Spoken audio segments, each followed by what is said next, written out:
Welcome to a 6th Gen farming video on this super windy day. Today we are tiling the new field. I just closed on this field, so my first year farming it, and we're not wasting any time, and we're putting tile in the ground immediately. And I had the opportunity to have ADS, or Advanced Drainage Systems, sponsor this video. We've been using their stuff for years, and I'm super excited to get this field as productive as I possibly can. So we're using my dad's tractor for tiling today. Last year we used my tractor in one of his fields. My tractor's actually sitting right over there. It's being used to close all the tile ditches. But I'm gonna do something slightly different in this video because you guys have seen me tile before, but I've never really explained how tile works in depth and why it's so important for us to install it. Before I do that, I better make sure we can keep moving.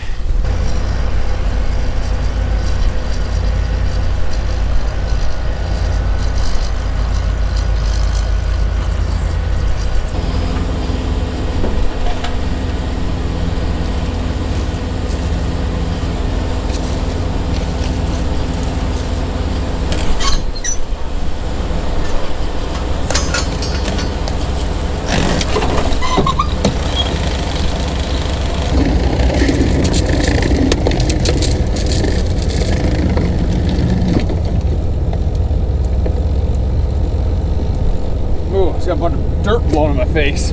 Whew, I'm gonna absolutely spray in the face of dirt. So this is tile, that's a tile plow.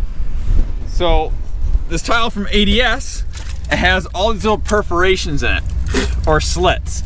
Now this can come in many different sizes. This is 4-inch.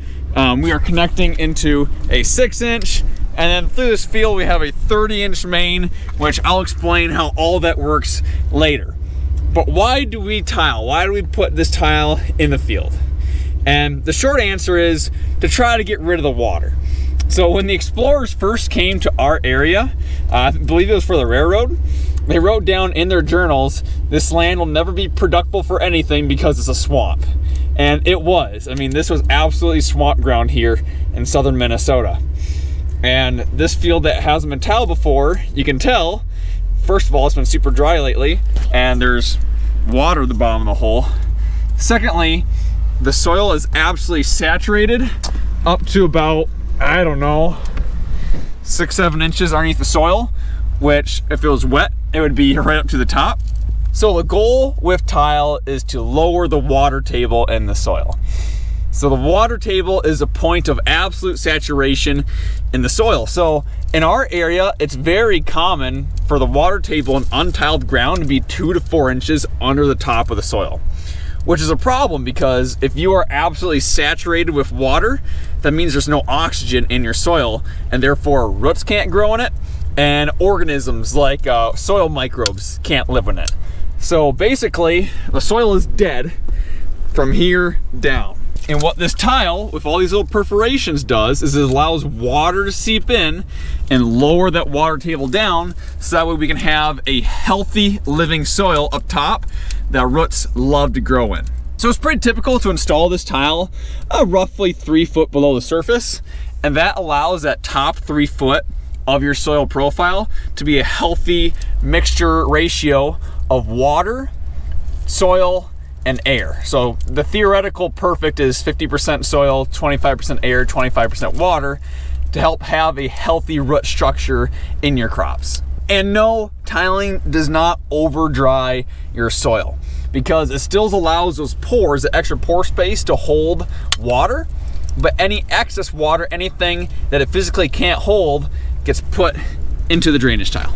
My dad has been doing his own tiling since before I was born, and to this day he says it is the one thing that has made him the most money or the most profit out of anything he's ever done. Just the ROI on tile can, you know, depending on how much rain you get, can be 1 or 2 years. So when I bought this field, I knew it was wet. Looking at Google Earth images, it had drowned it out many times over the past 15 years. So it was a no-brainer for me to put tile in, and I reached out to ADS and said, hey, I'm doing this cool project. would you like to be a part of it? And they said, absolutely, which means a lot to me. So thank you, ADS. If you guys are looking about putting tile in your field, make sure you go check them out. I'll leave a link below in the description. Need a shovel. So now what's really cool is if we can keep these low areas from drowning out, I think this is actually gonna be very, very good dirt, because I don't know, we're probably 4 foot down right here. It gets a little bit shallower up there, but look at the soil profile. It is deep, dark, rich, black dirt all the way to the bottom. Usually, you know, you dig down a couple feet and then you hit clay, which you can't grow anything in, but having this awesome dirt this deep, this could be some this could potentially be some very good ground. This could be some 300 plus bushel corn ground if we get it drained, and that's why we're putting this tile in. I'd say last year was the biggest eye-opener for me with tile, because we had such a wet spring, and because most of our ground is already tiled out, we were able to get all of our crops in, and shortly after the rains came, we were able to actually get out and replant some, which a lot of our neighbors were not able to do. There was a lot of unplanted acres or drowned out acres last year, and at the end of the season, I think we maybe had only a few acres that we weren't able to get in and replant, and that's thanks to tile. We're able to get more bushels in our bins by the end of the year. And you know, at the end of the day, yeah, you can have insurance and everything else, but what really makes you money is bushels in the bin. So I'm gonna get into in a little bit how our laterals work, how our sub mains work, how our mains work, what those words even mean. But first, before I do that, I gotta blind this hole. So because this tile is plastic, you know, if you get too much, if you get a big clump of dirt on top of it, you can smash it. So I always come in with a shovel. I always cover it up with smaller pieces of dirt, make sure it's nice and packed before we come and we push this big pile of dirt on top of it. Now, because this stuff's so wet, it's gonna be a little bit harder to do. It's a good workout. You don't need to have a gym membership if you do this every day.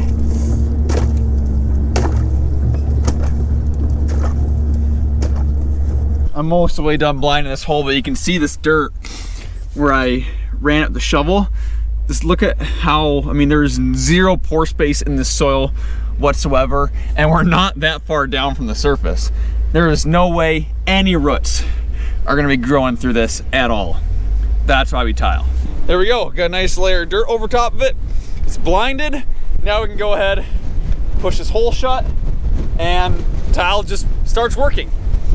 It's a lot of labor, but in reality, it's actually pretty simple. So I'm gonna talk a little bit about the process of actually installing the tile into the field.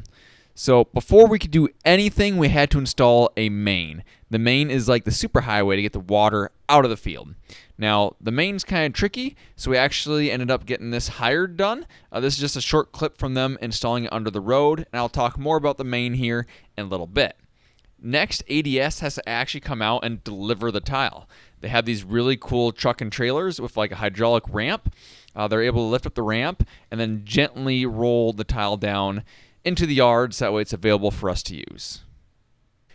The next step in the process is to install the sub-mains. Now, I actually did not get any video of us installing the sub-mains, but it's very similar to this. You take the backhoe and you go to where you know the main was put in. You dig a hole down to that main, and then you are able to connect the sub-main to the main. Now, in this video, we are actually connecting the laterals or the runs to the sub-mains. And now, I know there's a lot of words here, and I'll explain it all in further detail here in a little bit. Now, two things typically happen at the same time that the holes are being dug if you have enough people to run everything. The first is the tile is strung out. Now, there's a couple different ways this can be done. Some of the more fancy machines have a tile stringer built right onto the plow, so that way you don't actually have to physically string it out along the ground. But we're a little bit old school. We have these old tile stringers, and they work great. And also, my dad, or the operator of the tile plow, has to survey out the runs. So there's a GPS receiver located on the tile plow, and before you actually put the plow in the ground and start installing the tile, you have to drive the path that you are going to be installing that tile to make sure that you are able to maintain a uphill grade, or I guess downhill if you look at the other direction. But basically you want to make sure that gravity is always in your favor and that the water can flow, because water can't flow uphill. Once it is determined that the run can be done, the plow backs into the hole where I am standing there directing him, telling him how far to go back and when to lower the plow.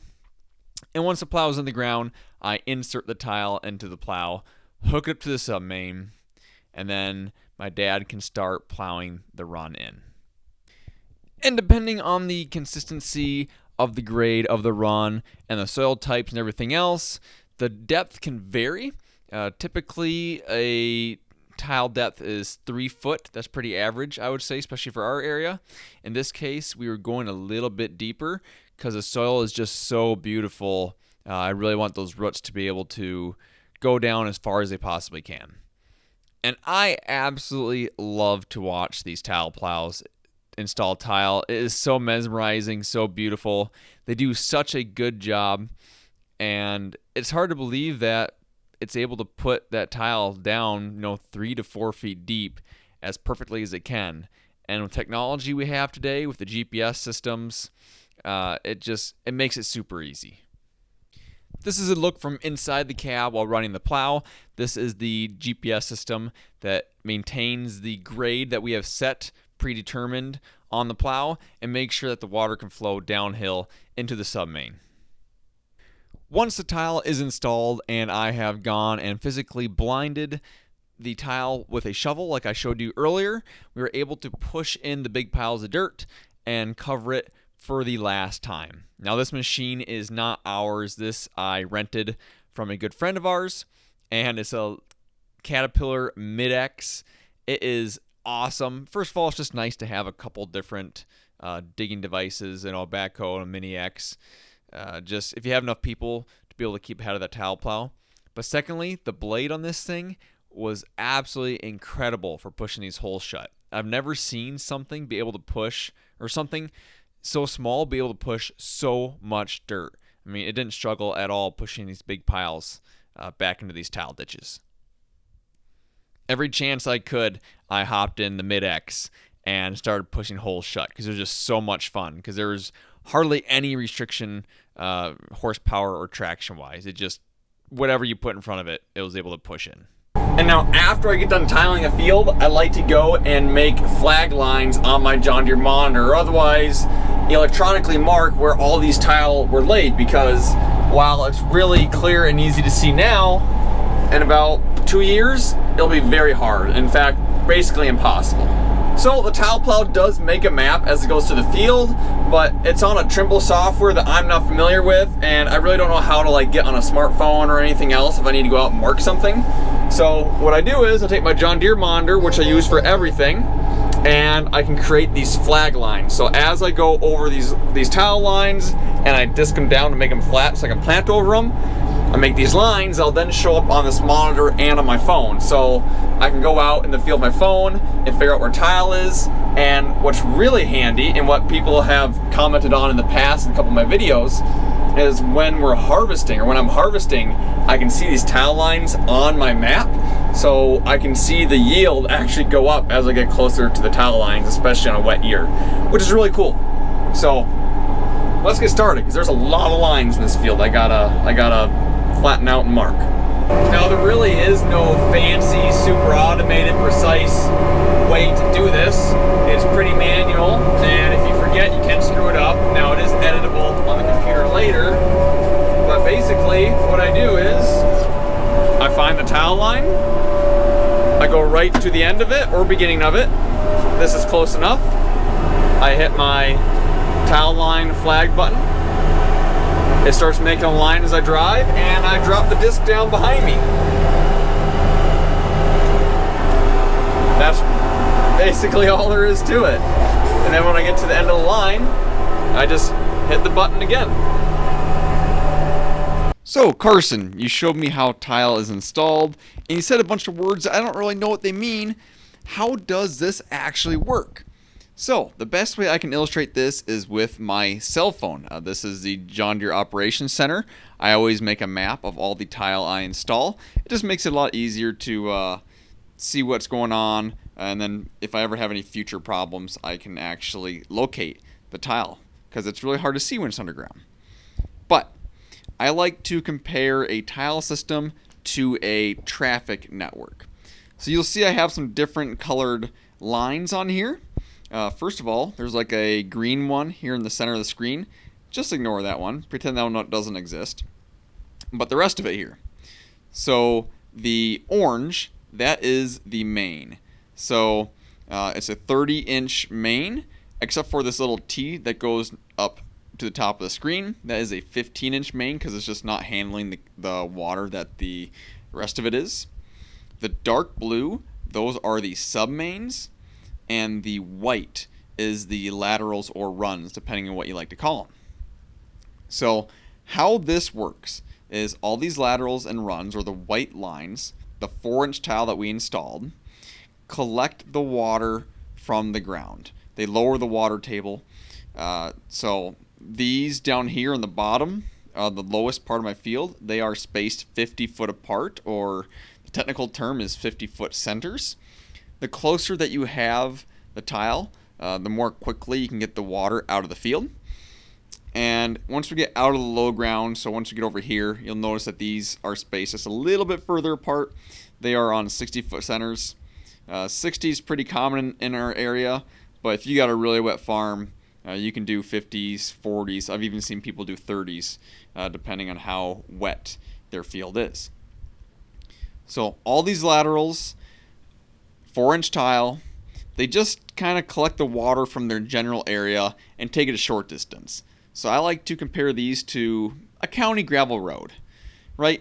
It helps the population travel in that certain area, but that's it. It doesn't really handle any excess traffic. It's not getting people across the state. It's just kind of, if you live in the area, farm in the area, you're going to use that road. Now that takes us to the sub-mains, or the blue lines.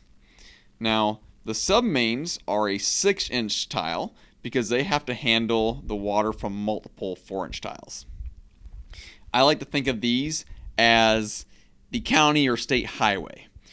Maybe 4 lanes, not a ton of traffic, but it handles a lot more traffic than the county gravel roads. You got your commuters, your A to B'ers of people going to work, going to family events, handling traffic from a county instead of a township. Think of it that way. So these sub-mains, all the 4-inch run into those. And then the sub-mains, I know my connection points aren't that great in this map, but all those dark blue lines connect directly into the orange line, which is the main. Now think of this as the interstate system. So large amounts of travel, large amounts of traffic on these roads, kind of, is the main hub for trying to travel long distances. So all the sub-mains drain directly into the main, and then the main takes that water all the way out across the road here and into this ditch right here. And then this ditch is able to get the water out of the area.